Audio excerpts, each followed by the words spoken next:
Hi Sheddies, it's me, Eddie Stevens. I'm back here in my shed at 10:54 a.m. That's my time on a Tuesday. That's our Tuesday. And here to talk about the Six Nations. Finally, something really exciting and interesting to talk about. It is so echoey in this shed. Like if you're watching the video, you can see, I know you can't like see the every wall, and all you see is some egg cartons on one side and a little bit of egg cartons on the other. I have the entire wall covered in like, well, let me just show you. Like, see, this is why if you're listening, you need to be watching the YouTube video because you can see shit that is important. Look at that. That whole wall's like that. And then over there, it's like that. I'll do a proper tour of my shed at some point because there's some weird stuff going on in here. Let me fucking do that. Screwed up my camera. It's too low now. What was my point? Oh yeah, so it's a bit echoey in here. I got to work on getting sound insulation better in here, and I'm about to buy some actual recording equipment, like a microphone and stuff, which I've used before, but I don't even want to get into the technological issues I've had with this podcast. I don't want to talk about it. I'm already in a bad mood. I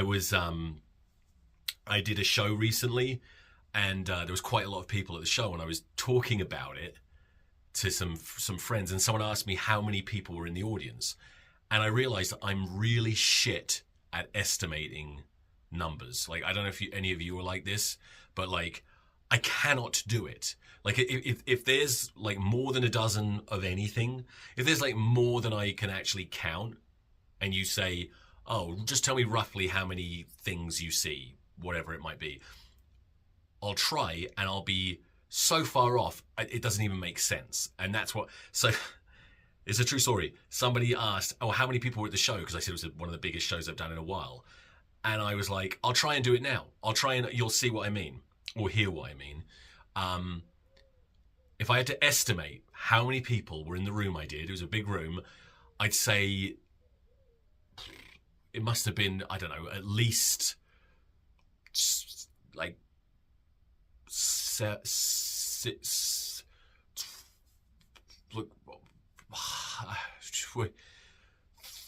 like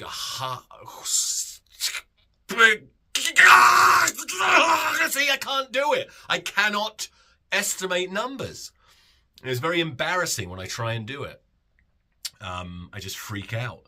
That's not true, obviously. I have to be careful because sometimes I make a joke that to me is so fucking obvious it's a joke. So on my TikTok, you know about my TikTok for the gays. It's not just for the gays anymore. You don't have to be a gay man to enjoy my TikTok. I put other stuff up there now. In fact, it's almost exclusively other sort of humorous videos rather than homoerotic, essentially porn. It's not porn, it's gym porn. I posted a video where, to me, it was not only was it very obviously satire, I put in the description, satire. I have now edited it to say, this is a joke, this is satire, this is not real. If you are offended, have someone with a brain explain it to you.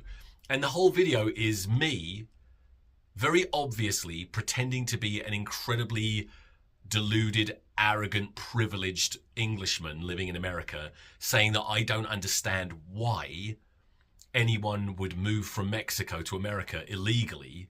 Because why would they want to leave? Because it's so awesome in Mexico. And I talk about staying at the nicest hotel I've ever been in, and how the employees, all Mexicans, they were like basically slaves. It was great. They gave me the best service ever. I could do whatever I wanted. I don't even think they got paid that much. And I didn't even want to, and when I came back, I didn't even want to leave. It was so great. So why would anyone want to leave?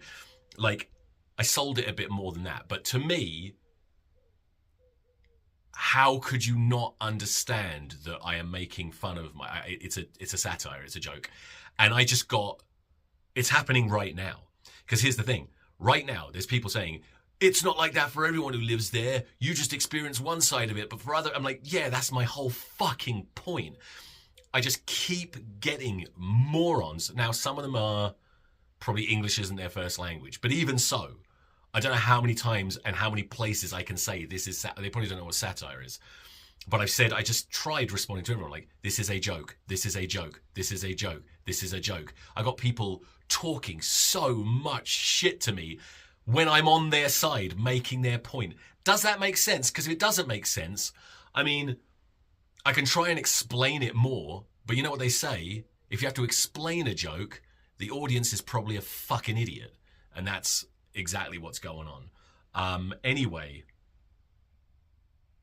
I guess that was all I was going to say in my intro. It's only been 5 minutes.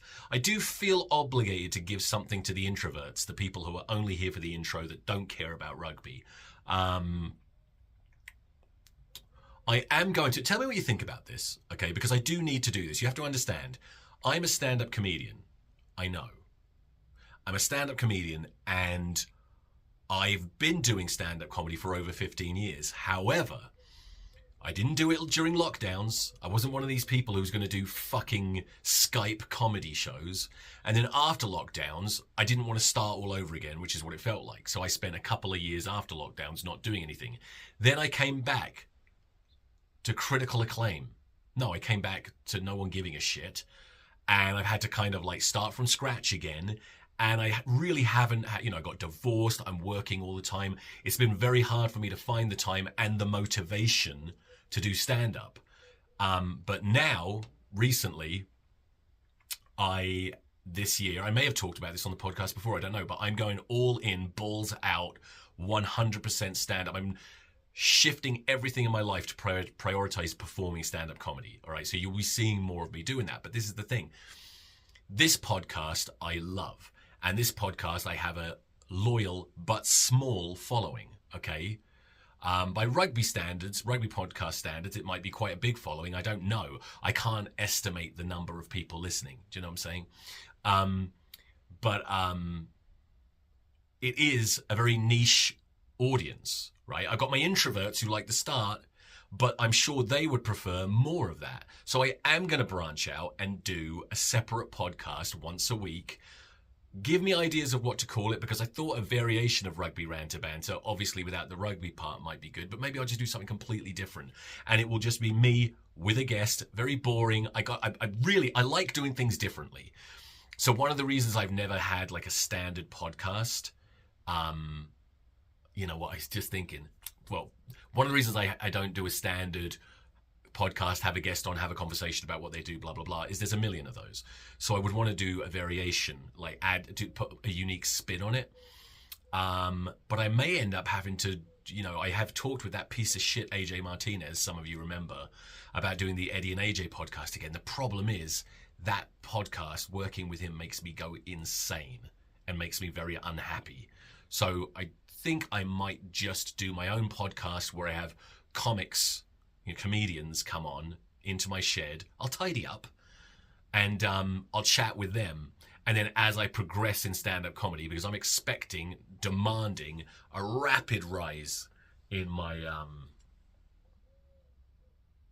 stand-up comedy, in my profile, eventually bigger names coming on. That will be great. So I'm going to do something like that. But now I'm just rambling and talking bollocks, and as per usual, I can't remember what fucking episode we're on now. And I've said this before, I make things hard for myself. There is no reason for me to tell you every single episode which episode number we're on. You don't even care, and I don't care. It doesn't matter. But I have somehow made it a thing, and once I settle on something, I cannot shift. I must continue doing it. That's why I had such a hard time quitting pornography. Performing pornography, that is. Oh, I was addicted. Anyway, I know what episode it is. Shall we get cracking? It's Rugby Band... Fucked that up, didn't I? Oh! It's Rugby Ranter Banter episode 279. Let's go.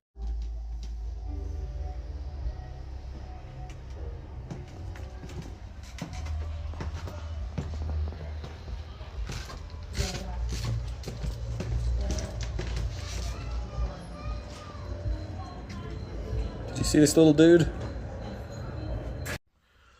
Okay, welcome back. Now that we've got rid of the introverts, Or maybe some of the introverts are trying to check out the rugby and see if there's anything that could interest. Wouldn't that be amazing if I actually got people interested in rugby? I can't see that happening. Let me check my notes real quick. That's not it. Okay, so what I want to do, obviously, all I really give a shit is about the England team and the England performance against Wales.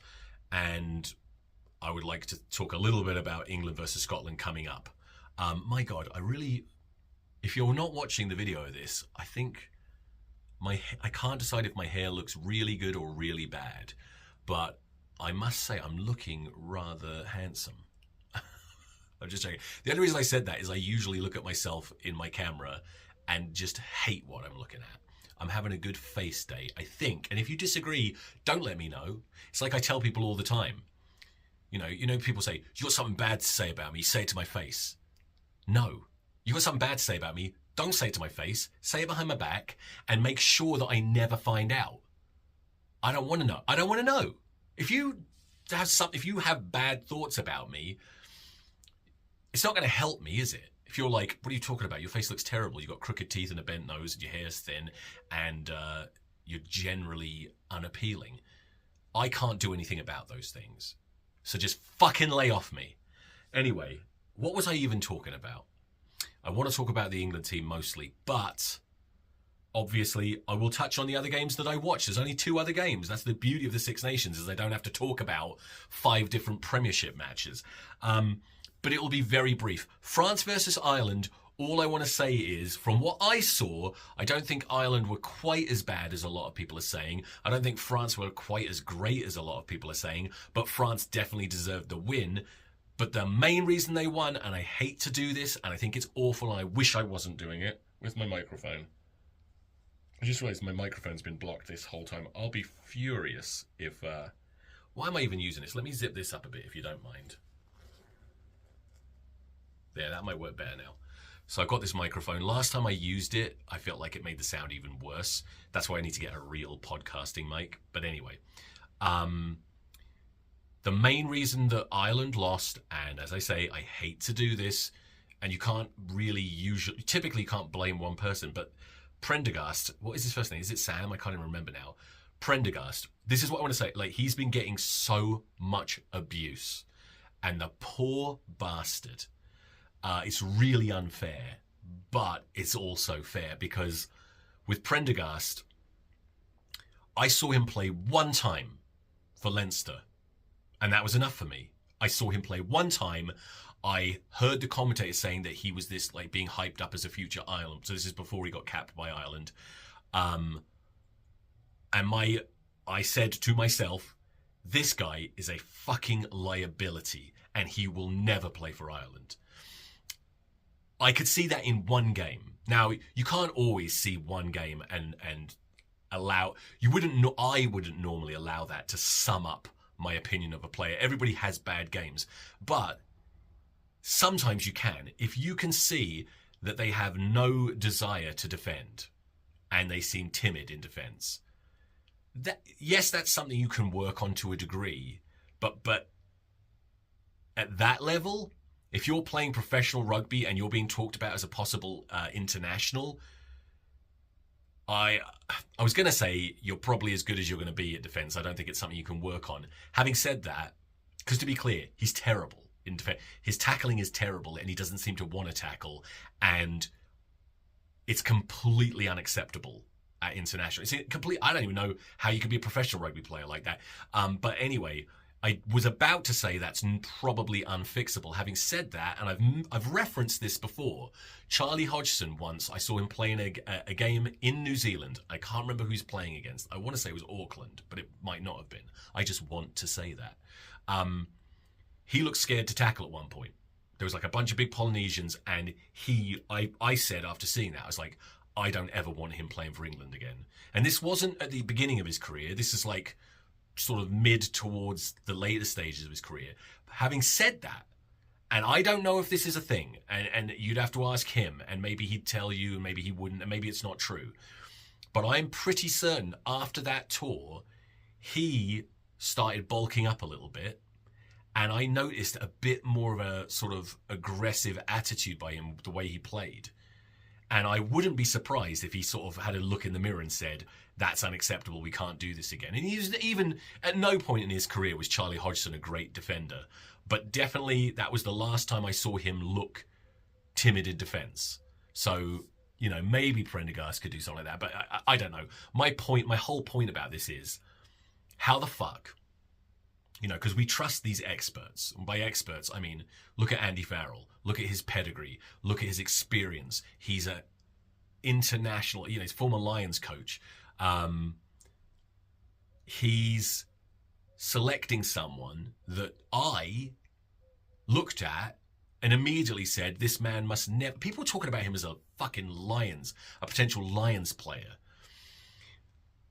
And I'm not the only one who said this. Most members of the Brethren, before this performance against against France, we were all saying, yeah, he's a fucking liability in defence. He's terrible. I mean, some of them are like, he's just the worst fly half I've ever seen. I don't think that. He's got some incredible strength. Like his passing and his awareness is amazing. But this is the thing. He'd be a really great touch rugby player, you know? Be great at touch rugby. And maybe he'd be a great fly half for some lower league teams. But even there, I think he might get exploited in defence. I cannot understand how someone with Andy Farrell's experience and pedigree... What is going on with this? Sorry, I've got my... I knew it. Now my coffee's cold. You cunt. I have an electric coaster for my coffee cup that keeps it warm. And I turned it on, but it was flashing at me and it wasn't fully on. I hadn't set the temperature. Now, hopefully it'll heat my coffee up in the next 10 minutes. Anyway, how does Andy Farrell, who knows way more than me about everything involved in rugby, like it's not even, I mean, it's a stupid thing for me to say, obviously, how does he think that Prendergast is a viable option to play fly half for Ireland? More and more, I just start to think it's all bullshit. Like, experts don't know what the fuck they're talking about. How could anyone pick anyone ahead of him? Crowley is a good fly half. Pick him ahead of him. Pick anyone you've got. What happened to Paddy Jackson? Is he still playing? Where did he end up after London Irish? I wonder if he finally killed himself or something. I don't even get into the Paddy Jackson thing again, so I won't. But that's all I have to say about the Ireland match. Ireland didn't look great. France looked better. Ireland probably didn't seem to have enough pace in general. They just really didn't have any serious threats anywhere, but they hung in there. But with Prendergast, I mean, fucking hell. He should... Oh, God. Jesus Christ, sorry. I just burped up a bunch of acid. I'm on a lot of acid right now. LSD. No, stomach acid. Let's move on. Italy versus Scotland, a phenomenal game. Oh my God, it was great, wasn't it? Under the most insane biblical weather conditions ever, somehow it was still one of the most watchable games I've seen in a really long time. All I have to say about this game is Italy deserved the win, outplayed Scotland. I didn't see that coming. And yet, they really did conspire to lose the match at the end. When they had that option to kick for points, I can see the logic in what they did. And I've actually argued that this is the right thing to do before. They're in Scotland's 22. They get a penalty. I think they were ahead by 3. So you've got 2 options. You can kick the goal and get 3 points. The only problem with that is you are going to end up back in your own half and it's 6 points lead. So you run the risk of giving away a penalty and then Scotland put it in the corner, score a try, and they can convert it to win the game. What Italy did, and even as I'm saying this now, I'm feeling more like it was the right decision. They kicked it into the corner. And what you want to do there is grind down the clock right on your opponent's try line, hopefully score a try, but even if you don't, you've wasted some time, and if they get the ball, they're going to try and run it and probably risk losing the ball themselves, or they have to kick, and then you've got possession in their half most likely, or you're counter-attacking, blah, blah, blah. But in real time, I couldn't believe that they didn't take the points. And Scotland, then they blew the line out, which was weird because, it was a maul, wasn't it? They won the line out, but then they had a maul, and someone dropped the ball, and Scotland had it. And then, thank God, a Scottish player. Am I mixing things up now? I can't remember. All I know is Scotland started counter-attacking. That is what happened, I think. I think they dropped the ball at the driving maul, but then the Scottish player fucked up and sliced the kick in. He didn't want to kick it into touch. He wanted to kick it upfield, sliced it into touch. Somehow Scotland ended up with the ball again, and in the dying seconds, they're deep in Italy's half. And I was convinced Italy were going to lose, and I was furious because I wanted them to win just because they played well, and also they're the underdogs. So I was rooting for the underdogs, and thank God Italy managed to grind it out and win. This is the thing with Scotland. We've all kind of been patting Scotland on the back for being this much improved team, which they are. I mean, I'm old enough that I remember Scotland being fucking shit.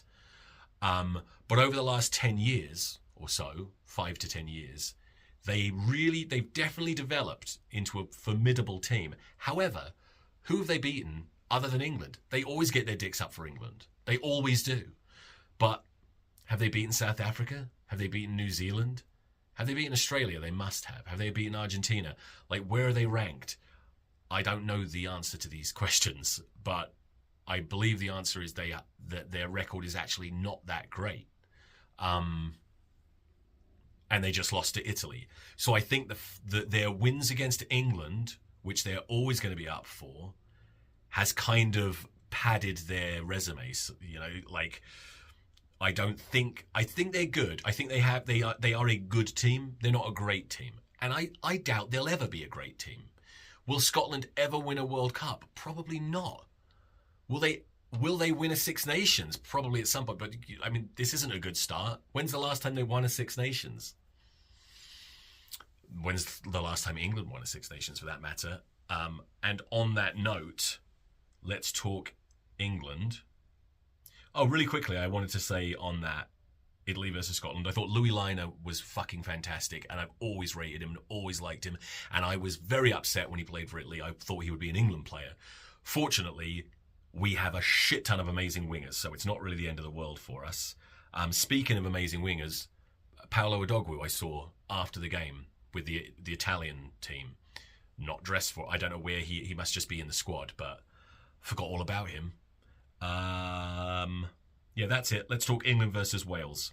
Okay, first of all, I don't want to be negative. I don't want to be one of these twats who complains no matter what happens with England. A win is a win and blah, blah, blah. And this is a great win, right? Look at the score.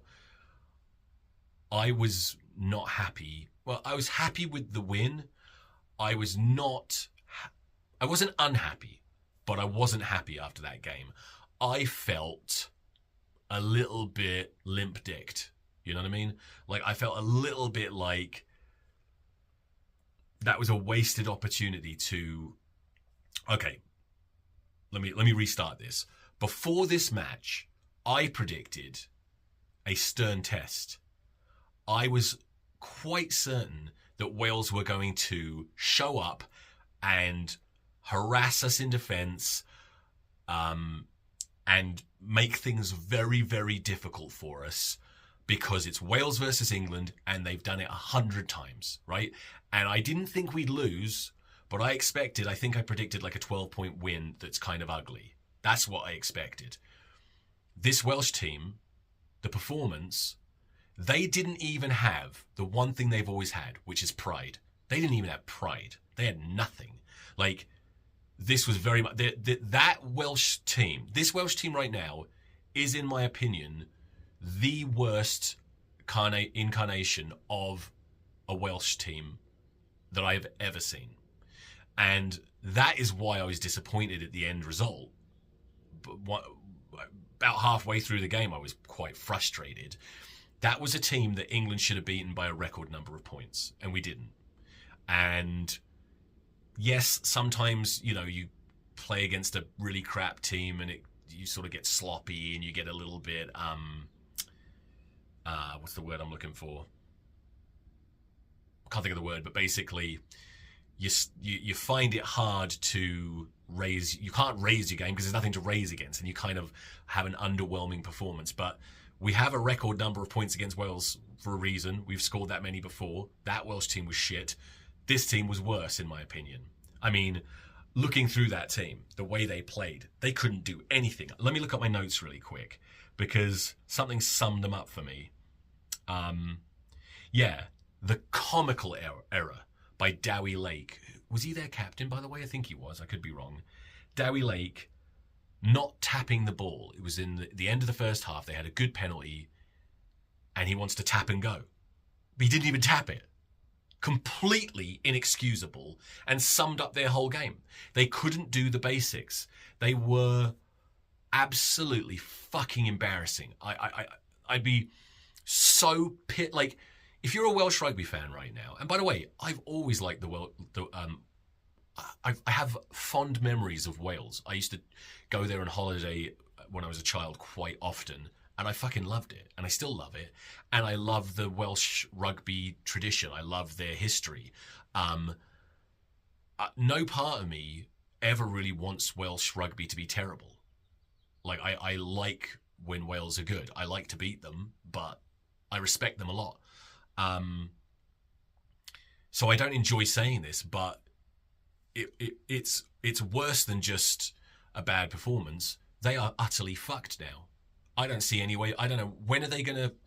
They'll fix it, I guess, at some point, but that was absolutely atrocious. And on that note, I'm going to do an England player ratings video, so I'm not going to do the ratings here right now, but I will say I've seen some England player ratings online that are insane. Insane. Someone gave George Ford a 10 out of 10.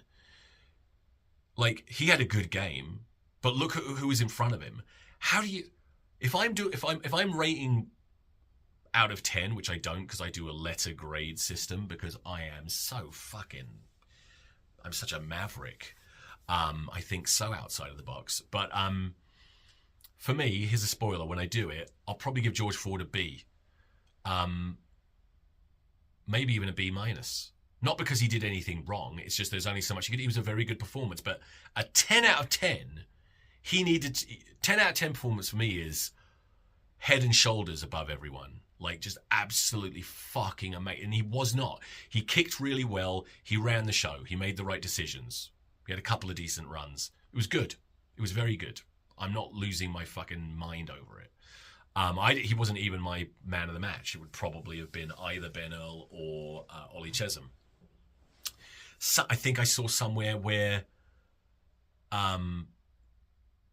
what's his name? God damn it, the winger. I'm saying it like you'll be able to tell me. Arundel. Henry Arundel. Someone gave him a 10 out of 10. All he had to do was catch the ball and put it down. He didn't have to do anything. I mean, he played well. He chased his kicks. He did well in defense. How the fuck is that a 10 out of 10 performance? Right? I actually don't think... I mean, it's a C performance. He did his job. He got a C. Not even a C plus for me. Maybe a C plus because he got a hat trick and, you know. But, like, it wasn't even like he was popping up in different, you know, running good lines. And he was just on his wing, waiting for the ball and getting it because Wales were all over the place in defence. I actually thought Tom Roebuck, if anything, might have had a bit of a better game than Arundel. Certainly, he scored a try, I think. Right, let me check. Earl try.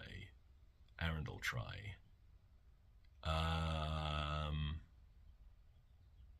Nope. I don't know if I wrote it down. Roebuck struggling to get over a try line. How many times? Oh, that's something I want to talk about. Anyway, I said too much about that. But I would say the team overall, for that performance, I would give a C. Because they won easily, but look at the opposition and look at the opportunities around there. We were very good in spurts. Like the first sort of 15 minutes or so, I was really pleased. And there were some moments later on, and like in the second half, where we did some really good stuff. But there was some really bad stuff. There was some really bad stuff. Well, I shouldn't say that. Just underwhelming, disappointing, you know. We should have won by more. Anyway, I wanted to talk about a huge issue in rugby right now, which I mention all the time because it drives me crazy. Twice this happened. One time it was Tom Roebuck. Another time it was someone else. I can't remember. Players on the opponent's try line desperately trying to get over the line with multiple bodies on them, multiple defenders. And I just scream at the TV, stop, what the fuck are you doing? Don't go for the try. Do not try and get over the try line because of this ludicrous goal line dropout law that they introduced, was it like 2 or 3 years ago now, I think. I'm not very good with time, but what a disgusting situation we're in, where you want I thought that the law changes are generally designed to create a more attacking rugby, a more entertaining rugby. What a negative law that is. You're actually incentivizing teams and players to actively not score. They don't want. I mean, you could argue they don't want these pushover tries, but I think that's ridiculous. Want to incentivize attacking rugby, held up over the try line, attacking scrum. That's the way it was, that it was perfect and fair. You've worked all that way. The defenders have just managed to hold you up, just hold out. That's all they could do. They shouldn't be rewarded. The reward is that you don't score. Now you get an attacking scrum. They got to defend that. It was perfect. Now you try and go for the try, ball's in your half afterwards, most likely. Terrible law, and nobody likes it. No one liked it from the get-go, and over time it has proven to be incredibly unpopular. I've never heard anyone say, I think I've heard one Brethren member, and I can't remember who it was, say that they like it. But to be honest, if you get in a rugby group chat with, more than 5 or 6 people, there's always going to be someone saying the opposite of what everyone else says. It's the reason that if you're in a rugby group chat, I bet there's been some massive arguments and fallings out. People get fired up because at some point you or, everyone in that group at some point is going to be ganged up on because you're going to have an unpopular opinion. And then everyone gangs up on you and you get defensive. So that happens. But anyway, in this case, there was one person who seemed to like it, and I don't know what happened. I think we ripped him to pieces. But that's terrible. Let's see. Oh, God, I just saw a note that says, in capital letters, fucking cunting fucking bullshit life. Always, always, always fucking something with 1,000 exclamation marks.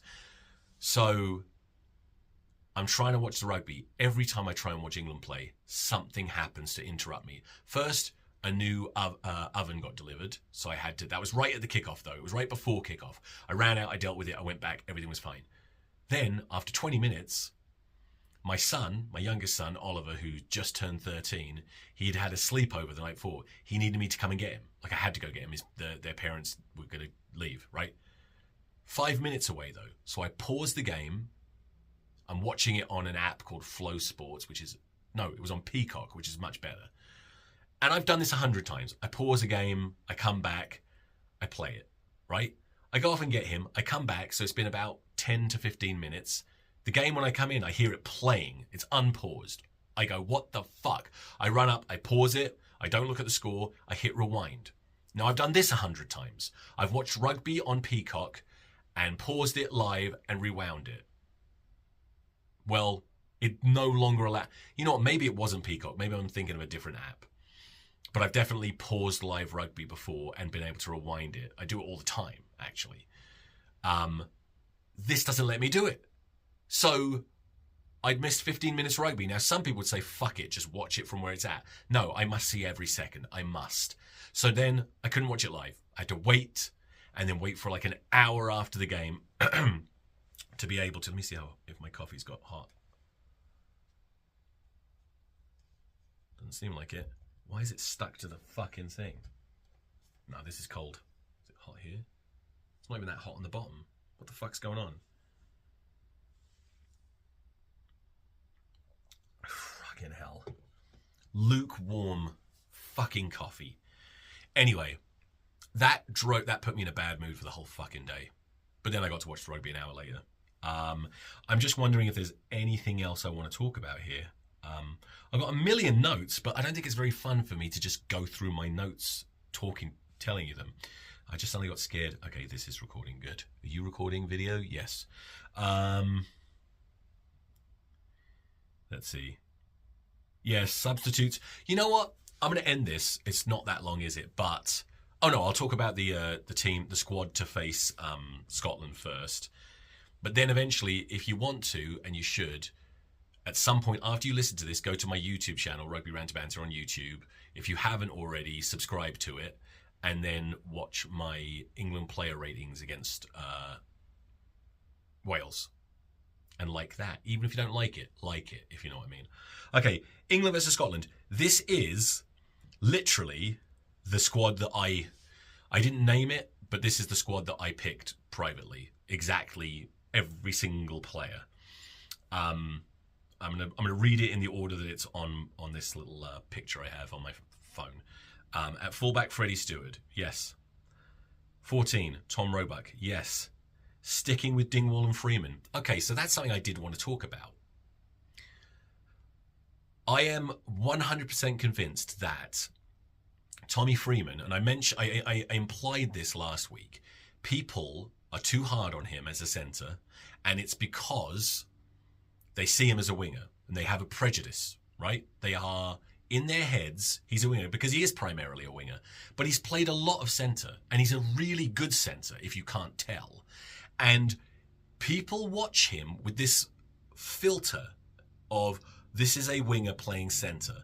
I don't know why, because we've seen shit tons of world-class rugby players switch between wing and centre, sometimes wing, centre, fullback, right? It's really not that big of a deal.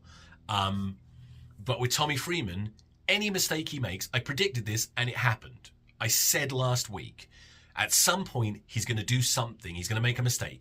He's going to either not pass or throw a bad pass. And then everyone's going to say it's because he's not a centre. And he did a terrible pass at one point. Terrible. I mean, inexcusable, right? But this is the thing. That would have been an inexcusable pass if he was playing on the wing. And guess what? Sometimes really good players fuck up. It was just a freak bad pass. He can do that 9 times out of 10. He's not going to do that. It's not because he's a winger playing out of position. That was just open play and a simple 2-on-1. I don't even know if it was a 2-on-1, but it was a simple pass that he fucked up. You think Tommy Freeman can't pass the ball? Do you really think that? You really think he's a winger, out and out winger, so he doesn't know how to pass a fucking rugby ball? Every winger should have been able to make that pass. And it was just one of those things. And every winger in the world will on occasion pass like that. And every centre in the world will occasionally fuck up a pass like that. Every centre in the world will occasionally not pass when they should. People are just... And look, I'm not even saying I'm right when I don't think he's the best centre in the country. I think the best outside centre in the country is Ollie Lawrence. I think second best is kind of, for me... No, do you know, I would say Tommy Freeman is the next best. You got people saying, yeah, he's our second best winger and fourth best centre. No, I don't even like saying second best winger because Feo Waboso is a different kind of winger and you have them both. So he's a first choice England winger. And listen, I love Ollie Lawrence. I'm never picking anyone ahead of Ollie Lawrence at 13 if he's fully fit, which he's not. Without him there, I take Freeman over... I take him over Henry Slade. I take him over Seb Atkinson. I take him over everyone, including Max Ajomo, not because I am convinced that he's a better outside centre than Max Ajomo, but almost all the rugby I've seen of Max Ajomo, he's playing inside centre, right? Now, I know I've said before, there's not a massive world of difference. I'm sure Max Ajomo could play well at outside centre. It's a close call, but I like Freeman. I feel like I'm rambling a bit now.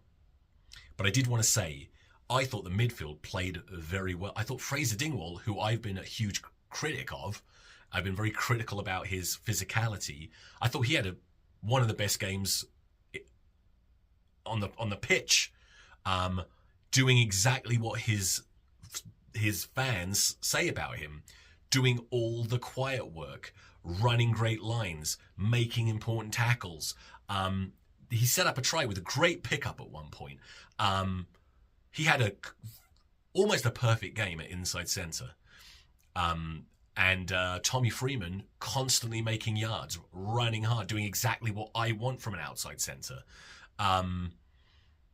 And he had that one shitty pass. No doubt there's people who will say, oh, I was watching him all game, and actually there were multiple times when he should have passed and he didn't, and blah, blah. I didn't notice that, so maybe I just don't know what I'm looking at. But for me, he deserves to retain that midfield deserves another chance. And we'll see, because the midfield they're going up against, the Scotland centres, Hugh Jones and is it Pilotu? Tua Pilotu? They are generally regarded as a top quality. I'm scared to say world class, because if you say anyone's world class, people freak out about the definition of world class. But they are a very good partnership, right? Midfield partnership. So this is going to be a stern test. Let's see how it goes. I think they'll do well. Then you got Henry. So the entire back line is exactly the same as against Wales. Let me make sure I'm right about that. Yeah, the exact same back line. Perfect.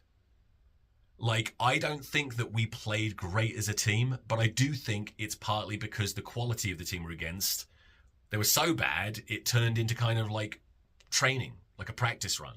And they didn't quite get motivated enough. I am disappointed in that. But I definitely think they're capable of a lot more, and I'd like them to get... I also want cohesion. We don't need to be constantly changing everybody, especially in the back line. In the pack, Ellis Genge at loosehead, who didn't have a great game. Luke Cowan-Dickie starts this time. I wanted him to start before.